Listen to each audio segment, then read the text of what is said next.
What's up, children of God? You little spicy little nuggets? Be ready for today's devotional. And today, we're talking about light. We know from John 1 that when Jesus came into the world, he is the Word made flesh. But it also says, what came to be through him was life. And this life was the light of the human race.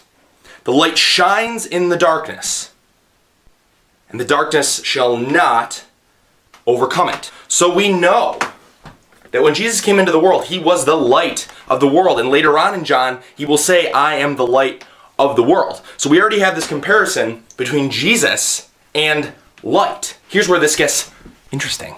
Jump ahead to John chapter 3.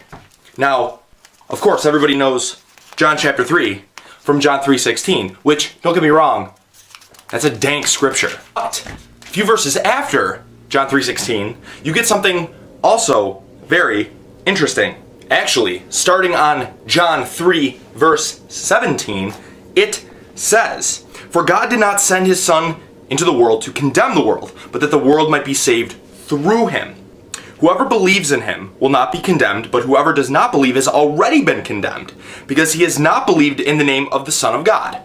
Jesus is already stating here, he's setting up this comparison between those who believe in and don't believe in the Son of God, which we know to be Jesus. Here's the part you need to know.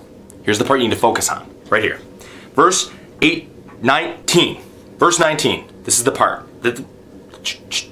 And this is the verdict, that the light came into the world, but people preferred the darkness to the light because their works were evil. For everyone who does wicked things hates the light and does not come toward the light, so that his works might not be exposed. But whoever lives the truth comes to the light, so that his works may be clearly seen as done in God. So what's this idea of the light? What is Jesus talking about here? We know that Jesus is the light of the world. We know that he is the light that came into the world and the darkness cannot overcome it. Here's the taker. Here's where the judgment lies. The judgment lies in this. The light has come into the world. Jesus came into the world. But the world loved the darkness more than the light. They loved their sins more than they loved Jesus and his truth. And it even says that they avoided the truth. And why do people avoid the light? Because it takes courage to step into the light. When you're in the light, you're exposed. If you step out into the spotlight, you're going to be seen by everybody, all your flaws, everything. But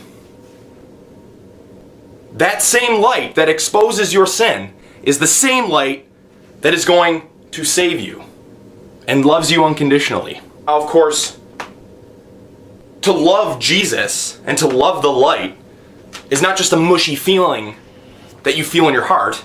Jesus said, if you really love me, you will keep my commandments.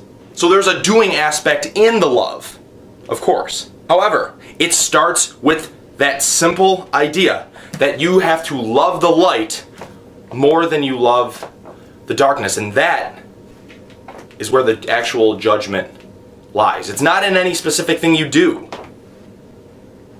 It's whether or not you are willing to step into the light, step into being exposed, step toward Jesus. Yes, there's some hard stuff in here that Jesus is trying to tell us. But if we're willing to just let ourselves be bathed in that light, the healing is always there and the forgiveness is always there. And that's what's important. Thanks for watching. Hope you enjoyed this. Stay tuned. Do good things. God bless you. Go Bills.